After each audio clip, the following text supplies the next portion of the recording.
Selamat datang di Lope Loka-Loka bersama saya Marina Nur Prativi.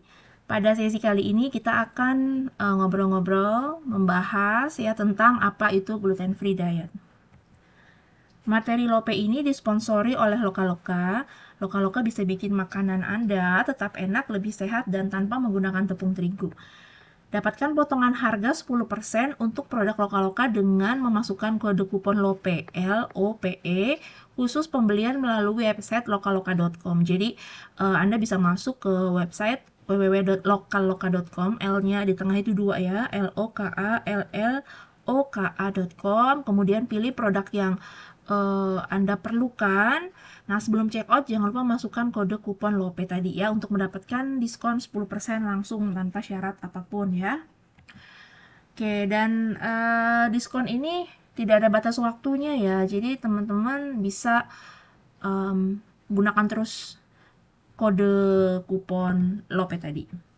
Oke, nah sekarang kita mau ngobrolin apa? Kita mau membahas apa? Jadi, mau ngobrolin tentang gluten, bahan makanan yang secara alami mengandung gluten maupun tidak. Kemudian juga apa itu klaim bebas gluten dan lain-lainnya ya. Dan mengapa diet bebas gluten itu sekarang banyak banget dilakukan oleh orang-orang termasuk Anda. Oke ya, jadi yang pertama kita kenali dulu apa itu gluten. Gluten ini adalah jenis protein yang secara alami terkandung bersama pati atau zat tepung pada beberapa jenis serealia yang tumbuh bukan di Indonesia tentunya ya, di iklim subtropis. Ada gandum, gandum hitam, barley, oat, dan masih banyak lagi, serta varietas persilangannya maupun semua produk turunannya. Dari semua jenis serealia ini ternyata gluten itu paling tinggi ada pada gandum, bisa mencapai 80% dari total kandungan protein pada tepung. Ya, gandum ini adalah tanaman yang dibuat sebagai bahan baku tepung terigu. Gluten ini tersusun dari dua jenis protein, ada gliadin dan glutenin yang keduanya memiliki fungsi yang berbeda untuk membentuk karakteristik produk yang disukai oleh konsumen. Seperti misalnya roti yang empuk, berongga, kemudian empuk, tadi lembut gitu ya. Kemudian juga membentuk karakter mie yang bisa panjang, kenyal, dan elastis. Oke, untuk glutenin sendiri dia memberikan sifat yang kokoh, kalau gliadin itu memberikan sifat yang lengket. Keduanya bekerja sama untuk menangkap gas yang terbentuk selama proses pengembangan adonan dan membentuk struktur pada produk. Kalau pada roti struktur remah ya, atau disebut juga kram. Nah, gluten ini bisa dihilangkan. Ya, jadi kandungan protein pada tepung terigu bisa dihilangkan, jadi hanya tinggal tersisa zat patinya saja yang dikenal dengan nama tepung tangmin. Tepung tangmin ini juga biasa kita pakai untuk pembuatan bakpao misalnya.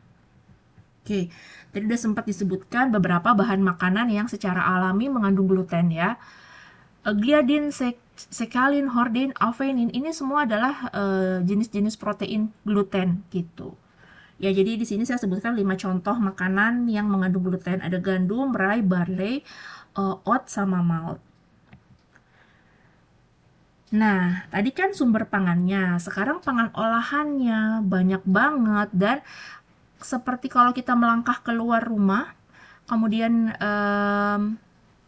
kita mau beli makanan ya, entah itu makanan di pinggir jalan, atau makanan di supermarket, atau di restoran, di kafe, di warung, itu hampir semuanya mayoritas mengandung gluten. Ya enggak? Karena hampir semua makanan itu dibuat dengan menggunakan tepung terigu atau ditambahkan tepung terigu. Ya, ada aneka roti, pasta, sereal, aneka kue, jajan pasar pun ada yang menggunakan terigu. Kemudian permen, crackers, biskuit, kacang panggang, popcorn, aneka saus-saus ya. Jadi tidak hanya roti, kue, dan mie aja sebenarnya, tapi juga banyak lagi jenis-jenis bahan makanan itu yang mengandung gluten karena dia menggunakan tepung terigu sebagai bahan utama maupun bahan pendukungnya. Jadi, Anda bisa perhatikan komposisi label makanan ya. Untuk bahan makanan yang tercetak tebal itu biasanya dia adalah sumber alergen dan gluten ini adalah salah satu sumber alergen yang harus diwaspadai oleh konsumen sehingga diberikan cetak tebal pada komposisi. Nah, padahal nih ya, tadi tuh sebenarnya bahan makanan yang mengandung gluten itu asing ya, karena tidak tumbuh di negeri kita di Indonesia. Untuk makanan-makanan sumber karbohidrat yang secara alami tumbuh di Indonesia, tumbuh dengan baik di iklim tropis, itu sebenarnya secara alami tidak mengandung gluten. Tapi perlahan-lahan itu malah dilupakan gitu, ditinggalkan, disisihkan, dan kita menomorsatukan terigu. Gini, kalau saya melihat hasil penelitian pola konsumsi pangan penduduk Indonesia, pola konsumsi pangan utama penduduk itu adalah BT, beras dan terigu. Seperti itu ya. Sedangkan ini jenis-jenis apa namanya? Makanan pokok yang ini tidak menjadi pola. Tidak menjadi pola artinya dimakan paling hanya sesekali, tidak rutin dimakan gitu ya. Ada kentang, beras, sorghum, garut, ganyong, konyaku, gembili, jewawut, jali, apalagi nih ya, nah Anda bisa lihat lagi singkong, tapioka, ubi jalar, dan aneka umbi-umbian, aneka serealia yang tumbuh di Indonesia itu tidak mengandung gluten atau mengandung gluten tapi dalam jumlah yang sangat sangat sangat sangat sangat sedikit sekali sehingga itu dikategorikan tidak mengandung gluten. Kayak gitu ya. Dan Anda bisa menemukan makanan-makanan ini dengan mudah sebenarnya. Tapi sayangnya kita menemukan makanan ini tuh dalam bentuk utuhnya, whole foodnya gitu. Kalau menemukan dalam bentuk tepungnya itu agak susah. Tidak kita bisa datang ke warung, kemudian kita mau cari tepung ubi itu ada, kan enggak seperti itu ya. Kita harus cari produsennya khusus gitu. Oke, kemudian juga kacang-kacangan, ini juga dia secara alami tidak mengandung gluten. Daging, ikan, buah, sayuran, minyak, lemak, rempah-rempah gitu ya, itu juga dia tidak mengandung gluten. Nah, sebagai produsen makanan olahan gitu ya, tidak serta-merta kita bisa melakukan klaim bebas gluten. Jadi Anda harus perhatikan, ada cari-cari ya, cari informasi. Di Badan POM ini adalah badan yang mengurusi tentang peredaran pangan olahan di Indonesia ya. Pangan disebut bebas gluten kalau hasil ujinya menunjukkan kandungan gluten 0 sampai 20 ppm, part per million atau miligram per kilogram. Ya, kemudian disebut rendah gluten jika hasil uji menunjukkan kandungan glutennya 21 sampai 100 ppm. Memang uji gluten ini nggak murah ya, ada cukup pricey gitu, apalagi kalau untuk suatu produsen makanan. Tapi kita harus melakukan ini untuk memastikan kalau produk olahan kita memang betul-betul bebas gluten. Kalau kita mau taruh klaim bebas gluten di olahan kita, jadi nggak bisa serta-merta kita mengklaim produk kita ini bebas gluten ya, belum tentu. Jadi kita harus uji dulu nih. Kalau di lab itu sendiri ada dua jenis uji, ada kualitatif dan kuantitatif. Yang kita perlukan uji kuantitatif karena kita perlu angkanya berapa sih gluten yang ada pada produk saya atau di produk Anda, seperti itu. Oke, mengapa sih gluten banyak dihindari ya dari konsumsi harian? Karena si gluten ini dia itu proteinnya sulit dicerna oleh sistem pencernaan. Apalagi kita di Indonesia itu makanan aslinya bukan gandum kan, tapi tadi yang beras, kentang, jagung, aneka umbi-umbian yang sudah disebutkan sebelumnya. Nah, karena susah dicerna, sehingga ada proses pencernaan protein yang tidak sempurna. Jadi ada peptida, potongan-potongan protein gitu ya, yang keluar dari usus kecil ke seluruh tubuh. Nah, si potongan-potongan protein tadi atau peptida tadi itu dikenali oleh uh, imun tubuh sebagai zat asing. Jadi imun tubuh kita bereaksi gitu dan memberikan berbagai gejala dari yang hampir tidak terasa sampai yang sangat terasa dan merasa sakit gitu. Dan gejala-gejala itu membaik ketika kita tidak mengkonsumsi gluten di konsumsi rutin harian. Ya, ini untuk orang-orang yang memang tidak punya masalah gitu kan ya, nggak apa-apa sih makan gluten, silakan ya.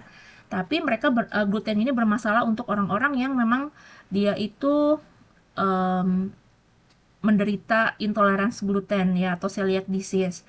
Kemudian juga orang-orang yang dengan penyakit autoimun. Bahkan penyakit autoimun ini bisa salah satu penyebabnya adalah memang si tubuh itu tidak bisa mencerna gluten dalam waktu yang lama sehingga dia imunnya bereaksinya menolak gitu kan dan kita jadi terkena berbagai macam penyakit gitu. Nah, cuman masalahnya itu tidak semua orang paham dan menyadari kalau reaksi tubuh mereka yang sakit atau nggak enak itu karena setelah makan gluten gitu ya.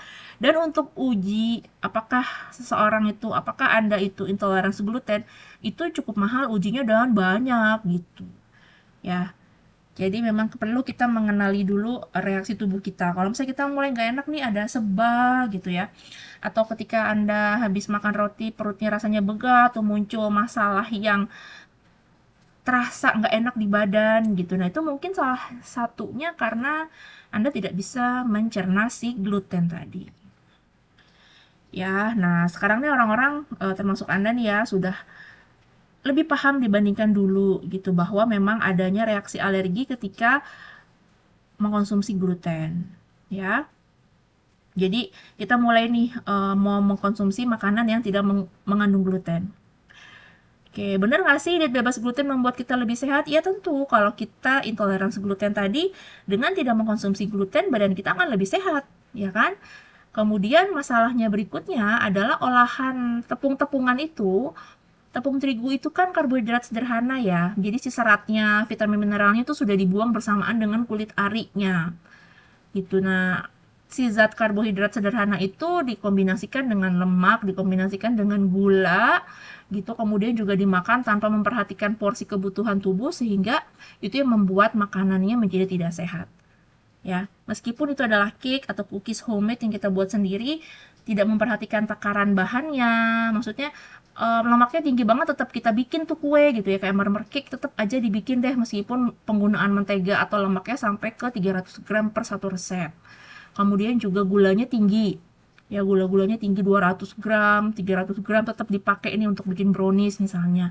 Kemudian kita makan tanpa porsi, itu menjadi tidak sehat ya. Itu di luar konteks memang untuk orang-orang yang menghindari gluten. Nah, kemudian tepung-tepung bebas gluten itu sebenarnya dia apa ya, dibuat dari bahan pangan utuh dari whole food. Jadi kalau singkong singkong utuh, ubi ubi utuh. Nah, jadi si tepung-tepung bebas gluten ini selain dia mudah dicerna, dia juga mengandung serat tinggi dan masih mengandung zat-zat yang bermanfaat lainnya gitu. Seperti ubi jalar ungu dia masih mengandung antioksidan di tepungnya. Ya, jadi memang lebih mudah dicerna dan karena dia zat gizinya masih lengkap, tidak terbuang seperti kalau Anda mengkonsumsi tepung terigu, dia bisa membantu menjaga kesehatan pencernaan, ya. Oke, nah sekarang kita mau nih, Anda nih mau nih membuat olahan yang gluten free, ya. Nah, gimana caranya? Jadi, si tepung-tepung bebas gluten yang tadi, yang selain tepung terigu, itu tidak bisa sebenarnya dibuat aneka produk olahan secara gampang gitu. Jadi, harus kita lakukan pencampuran antar beberapa jenis tepung.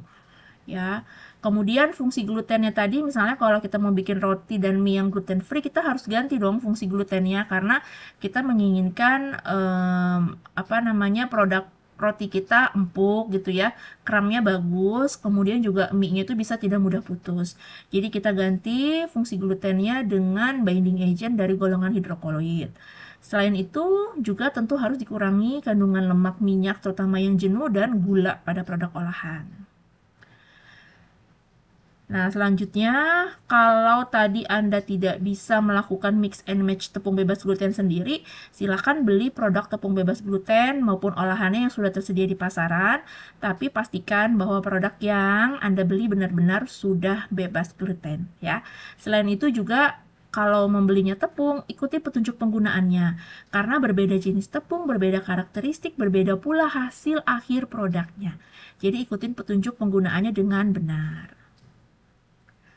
Oke, kalau misalnya kita lihat nih ya, tadi bahan-bahan alami bebas gluten kan banyak, itu bisa dibuat tepung ya.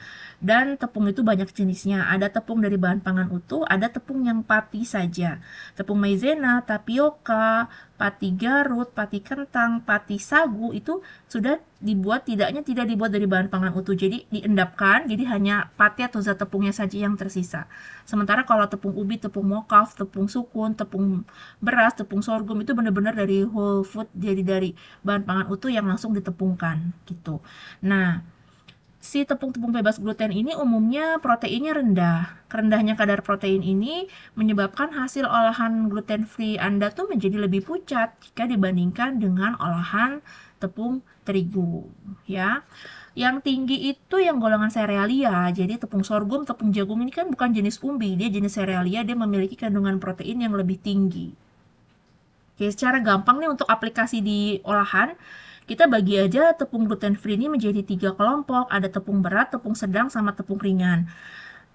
Membayangkannya seperti ini, kalau Anda membuat cake menggunakan tepung berat 100%, nanti cake yang Anda hasilkan itu adalah padat, seret,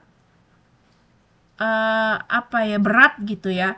Kalau pakai tepung sedang, ya agak lebih ringan gitu ya, agak lebih ringan, tidak terlalu padat, tidak terlalu seret. Kalau menggunakan tepung ringan ini mostly dia sebenarnya adalah tepung pati ya. Jadi belum tentu si cake Anda itu akan berhasil dengan baik kalau hanya menggunakan tepung ringannya saja. Biasanya tepung ringan ini digunakan untuk memperbaiki tekstur dan organoleptik produk akhir olahan bebas gluten. Jadi ditambahkan, itu sengaja ditambahkan untuk memperbaiki daya terima konsumen gitu. Jadi better Anda menggunakan tepung sedang kalau mau membuat cake gitu ya. Kalau mau menggunakan tepung berat boleh, tapi mesti dikombinasi dengan tepung ringan atau tepung sedang. Nah, kira-kira itu dulu nih yang bisa kita bahas pada sesi lope kali ini. Ada yang mau ditanyakan, mau didiskusikan, boleh loh. Anda bisa email ke saya, ke marina@lokalloka.com. Ya, LOKALLOKA.com. Ya, silakan email, nanti akan kita balas dan kita bisa diskusi lebih lanjut.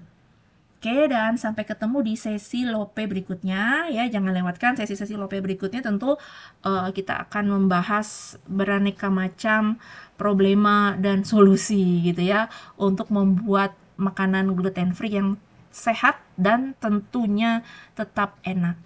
Ya, terima kasih.